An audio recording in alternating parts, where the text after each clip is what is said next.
लाखपुरी हे आहे मूर्तिजापूर आणि दर्यापूरच्या मधात.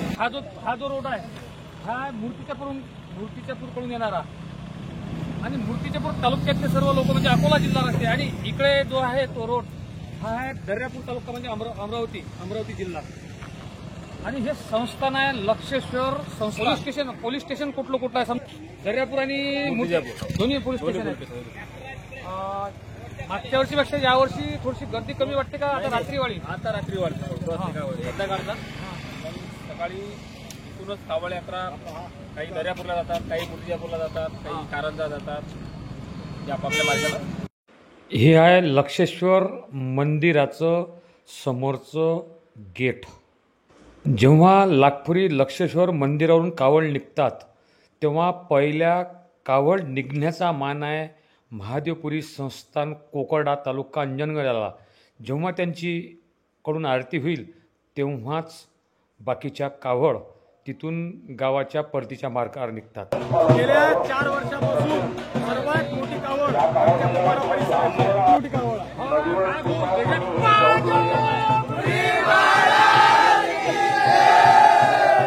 लासूरचं मंदिर आहे. अमरावती जिल्ह्यात हे 2 मंदिर आहे. हेमाळबंदी एक लासूरचं आणि एक कोकर्डाचं. बरं हे तुमचे जे कावडचे भरण्याचे हा 121 आपलं नाव काय दादा? आम्ही श्री महादेवजी महाराज कावड यात्रा महोत्सव कोकर्डा. लक्षेश्वर मंदिरामधून प्रवेश करायला हे मेन द्वार आहे आणि आज ते सुसज्ज लाइटिंगने केलेलं आहे. त्या सूचना देताना आपण पाहत आहात आज इथं गर्दी कमी आहे. येणाऱ्या काळात 1 ते 1.5 तासात एवढी गर्दी होणार आहे हे विष्णूचा परिसर आहे त्या मंदिराचा. आणि जे मेन मंदिर आहे ते आहे हे आपण पाहू शकता. हे मेन मंदिर आहे. आपण आता आतमध्ये जाऊ. त्यानंतर मंदिरात हे आहे मेन मंदिर आणि ज्या कावळा येतात दर्शनासाठी पुरातन काळातील हे मंदिर आहे. याचे खांब जर पाहिले तर आपल्याला हिमांड पंथी दिसते. यामधला हा सर्व लाकडाचा आहे. असं हे मंदिर आहे लक्षेश्वर महाराजांचं.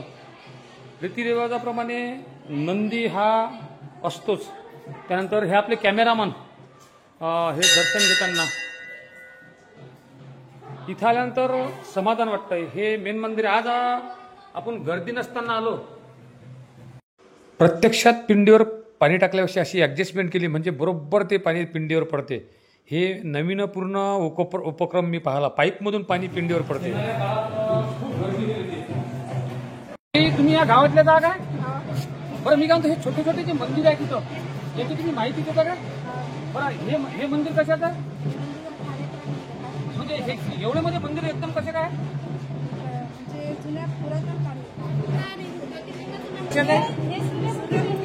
हा हा याचं नावच आहे सूर्यमुखी पिंड. त्यानंतर हे काय? हे कशाचं आहे? हे कशाचं आहे? हा याचं नाव वगैरे काही नाही. हा हे तुम्ही धरून द्या. इथे अभिषेक होत असतो हा आणि हे समाधी आहे. एक मंदिर आहे इथे श्रावण महिन्यात आणि सोमवती वगैरे असते तेव्हा इथे अभिषेक असतो शिवरात्रीला. हा मंदिरात गर्दी होऊ नये म्हणून इथे अभिषेकाची व्यवस्था केलेली आहे. त्यासाठी या पिंडा स्थापन केलेले आहे. एक नदीकडे आहे म्हणजे इथं 11 लिंग आहे. हा लाखपुरी गावामध्ये अर्धलिंग नदी पलीकडे भुजवळ छोटस गाव आहे नदी पलीकडे हा अमरावती जिल्ह्यामध्ये येते ते गाव. तिथे अर्धलिंग स्थापन केले. तुमचं नाव काय? गायत्री अशोकराव सुरजू. तुम्हाला या मंदिराची गावातली असल्यामुळे एवढी मंदिराची माहिती मिळत असेल. हो आता मी लहानपणापासून ऐकत आहे गावाची. तुम्ही लेकीबाई आहे का सून आहे इथले? आम्ही सुना आहे तिथल्या. हा तरी गावातल्या लोकांनी तुम्हाला माहिती दिली अशी. हो आमची पिढ्यानपिढ्या आजी आजोबा सांगतात आम्ही ते ऐकतो. आता हे तुळशी वृंदावन कशाचं आहे?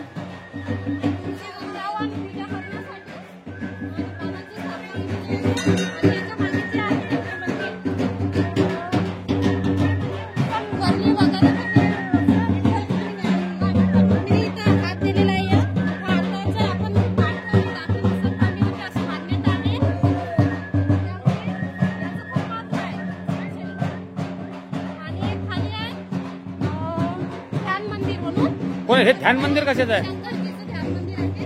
हा, आतमध्ये मग भुयार आहे काय? हो. हे आमच्या इथे खूप सारे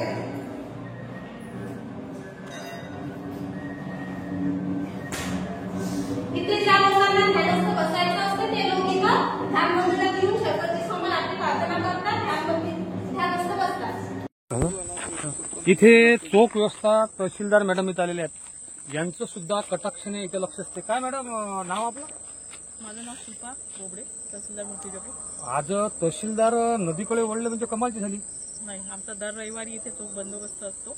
आमचं पथक दरवेळी असते आणि यावेळी जो आजचा जो आहे शेवटचा सोमवार आहे आणि या ठिकाणी मोठ्या प्रमाणात जे इतर तालुक्यामधून सुद्धा कावड घेऊन येतात.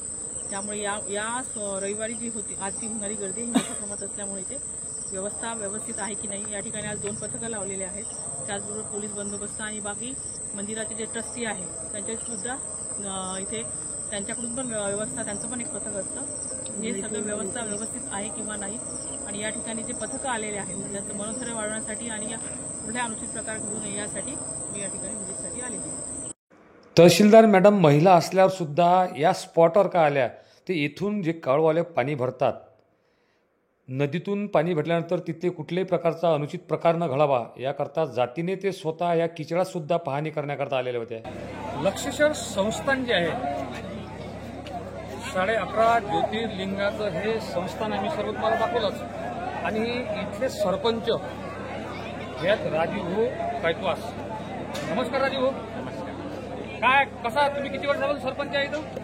मला 3 वर्ष झाले. पण या 3 वर्षाच्या कार्यकाळात जेव्हा हा उत्साह तुमच्या अंडरमध्ये साजरा होतो तेव्हा तुम्हाला काय वाटते?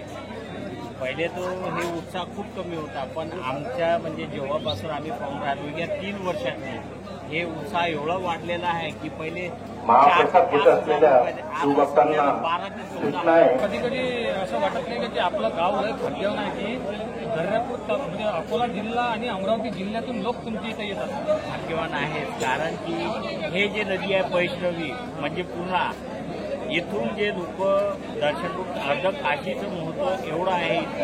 ते जर पलीकडची जर अर्ध काशी जर इकडे ते 12 लिंग आपली ज्योतिर्लिंग काशी झाली आहे याचं महत्व खूप वाढतं. म्हणजे ते तुम्हाला तुमच्या ज्योतिर्लिंगाला ते काशीचं महत्व प्राप्त झालं नाही याबद्दल थोडं मनात कुठेतरी खंत वाटत असेल? मनात खंत आहे, कारण की अर्धकाशी अमरावती जिल्ह्यात आणि 11.5 ज्योतिर्लिंग तरी तुमच्या गावाला महत्व आहे. तरी आमच्या गावाला महत्व याच्यासाठी आहे, कारण की हे जे स्थापना